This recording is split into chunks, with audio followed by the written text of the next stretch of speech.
토트넘의 미래와 손흥민의 행보, 토트넘을 좌지우지할 수 있는 사람은 딱 한 명입니다. 바로 레비 회장이죠. 레비 회장은 결승전을 앞두고 무리뉴 감독을 경질시켜 버리기도 하고 감독을 4개월 만에 경질시켜 버리기도 하며 최고의 스트라이커 케인을 팔아버리기도 했습니다.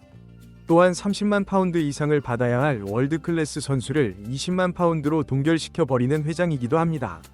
그가 팀의 회장인 동안 챔피언스리그 준우승도 해봤지만 리그 17위를 해도 레비 아웃이라는 플래카드가 그렇게 많았는데도 여전히 구단의 회장입니다. 유로파리그 우승을 한 후에 레비 회장은 헌사를 남겼습니다. 다행히 돈 얘기는 꺼내지 않더군요. 감독과 선수, 그리고 팬들에게 감사하다는 마음을 전하고 더 나은 미래를 약속하는 글을 남기기도 했습니다.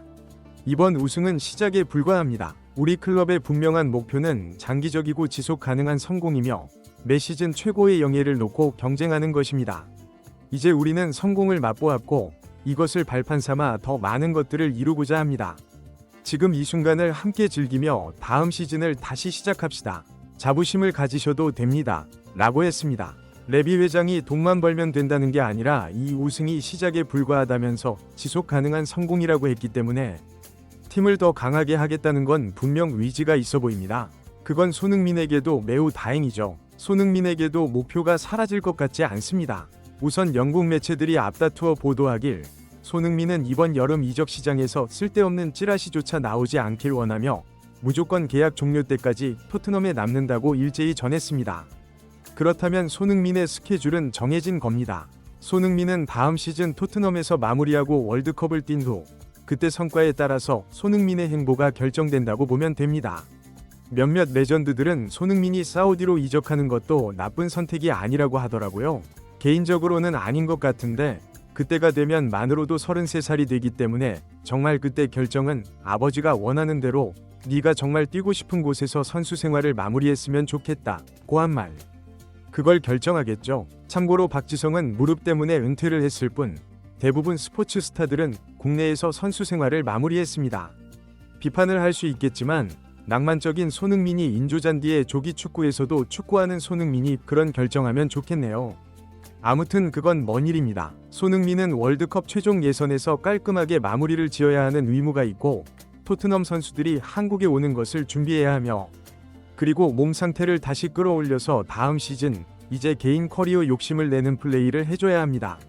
솔직히 이번 시즌처럼 손흥민이 플레이했다가는 정말 응원 포기할 것 같습니다. 리그 슈팅 39개가 뭐냐고요? 그건 진짜 아니잖아요. 내년엔 경기당 슈팅 3개는 꼭 나올 수 있길 바랍니다. 살라가 29골 넣었다고 난리도 아닌데 페널티킥 9골이고 슈팅이 100개가 넘었습니다. 엔지 감독이 말했잖아요. 손흥민이 리버풀에 있었으면 손흥민도 살라처럼 골 넣었을 거라고요. 엔지 감독도 그런 전술을 모르는 바보 감독은 아닙니다. 팀의 역량이 거기까지 안 되기 때문인 거죠. 하지만 이제 분명한 건 손흥민의 나이를 생각해야 하고 수비 가담하는 손흥민 정말 보고 싶지 않습니다. 그렇지 않습니까? 여러분, 살라는 올 시즌 거의 반 코트에서 활동했습니다. 38경기를 모두 선발 출전했습니다. 챔스도 뛰었습니다. 왜 그게 가능합니까? 체력을 비축시킬 수 있었으니까요. 하지만 손흥민은 경기마다 팀을 도우려고 계속 내려오고 이번 결승전 히샬리송처럼 플레이를 했습니다. 뒤로 전력 질주하는 것을 몇 번을 봤는지 진짜 눈에 아직도 그려지네요. 20대 중반이면 전성기 나이이니 오히려 수비 가담이 없이 뛰면 게으르다고 비판받겠죠. 하지만 이제 만으로 33살을 향해 갑니다. 엔지 감독이 그걸 감안하고 전술적 수정을 하고 손흥민을 더욱 공격적으로 활용한다면 그땐 인정하겠습니다. 손흥민은 본래 골 결정력 최상위 선수였습니다. 그게 살짝 희미해진 것은 팀을 위한 헌신과 생각이 많아져서입니다. 이제 이룰 것도 이루었고 엔지 감독도 시즌3에서 더 재미있는 걸 보여주려면 손흥민 극대화를 선택하길 바라겠습니다. 토트넘 선수단 개편의 필요성. 앞으로 떠나지 않을 몇몇 선수가 있습니다. 비카리오, 포로, 반더벤, 우도기, 벤탄쿠르, 메디슨, 존슨, 솔로몬, 베리발입니다.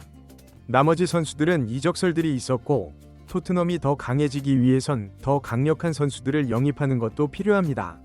우선 돈을 벌어 놓았고 선수들을 팔면서 추가적인 돈을 쓰면 더 좋은 선수들을 영입할 수도 있습니다. 로메로만큼의 강력한 센터백이 꼭 필요하고요. 비수마처럼 기복 심한 것보다 좀 더 안정적인 수비형 미드필더가 필요합니다. 베리발은 이제 조커 정도로 돌아가야죠. 스펜스는 그냥 임대 좀 다녀오고요. 스펜스는 삼선에서 활약하려면 좀 더 터프한 선수로 거듭나야 할 것 같습니다. 탄강가는 뭐 텔레비전 중계 정도로도 안 되죠. 다음 시즌 무엇을 기대하겠습니까? 토트넘의 경험과 감독했던 명장들이 했던 말들을 생각해보니까 토트넘이 다음 시즌 좋은 성적을 내려면, 그리고 레비 회장이 진심으로 그런 헌사를 남겼다면 스쿼드가 정말 강력해져야 합니다. 손흥민만 의지하는 팀으로는 살아남을 수 없다는 게 현실이고 월드클래스 미드필더를 데려와야 합니다. 월드클래스 공격수 한 명도 데려와야 합니다. 산체스는 아직 모르겠는데 드라구시는 엔지 감독 스타일에 전혀 맞지 않다는 거 이미 확인됐잖아요.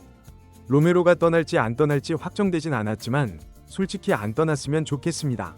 왜 그런지 로메로는 사고도 좀 쳤고 부상도 자주 있었는데 왜 로메로는 호감이 가는지 모르겠습니다. 개인적으로 쿨루셉스키를 이참에 팔고 더 레벨 높은 선수 데려오면 딱 좋겠습니다. 그런데 우승했는데 목발 짚고 있는 것을 보니까 좀 안쓰럽더라고요.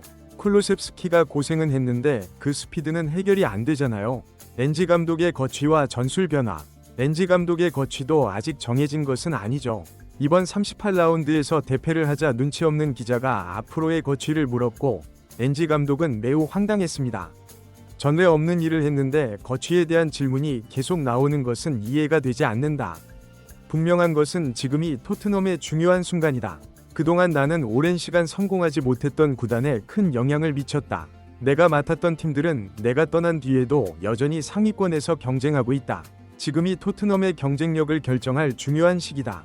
그는 토트넘을 계속 맡을 것이고 맡고 싶다는 간접적인 의사를 표했습니다. 그리고 이어서 내가 부임하기 전 토트넘은 리그 8위였는데 첫 시즌 5위와 함께 유럽클럽 대항전 출전권을 땄다. 그리고 2년 차인 이번 시즌엔 갈망하던 트로피를 들었고 챔피언스리그 티켓도 획득했다. 토트넘은 다음 시즌 더 높은 위치에서 경쟁할 것이다. 우에파 챔피언스리그 우승에도 도전할 것이다. 지난 2년간 나는 충분히 입증했다. 고 했습니다. 전술적 변화는 꼭 필요합니다. 그건 전제로 해야 합니다. 현재 BBC에서도 그냥 2년 동안에 엔지 감독이 했던 경력만 보고 지금이 가장 경질할 좋은 타이밍이라고 했습니다. 그런데 알고 보면 엔지 감독은 때마다 변화가 있었습니다.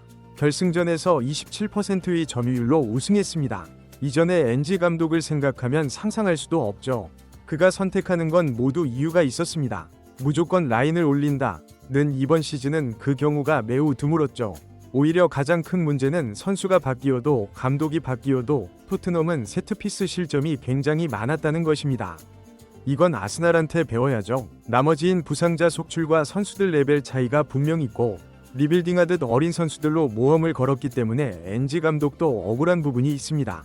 콘테 감독도 보면 당시에 4위를 올려놓고 마치 이제 앞으로도 그런 전술로 나갈지 알았는데 페리시치를 데려오더니 손흥민의 활용도를 극소화해 버리면서 변화를 줬죠. 그리고 쉬고 다시 돌아와서 나폴리를 맡았을 때는 아예 또 포백으로 바꾸기도 했습니다.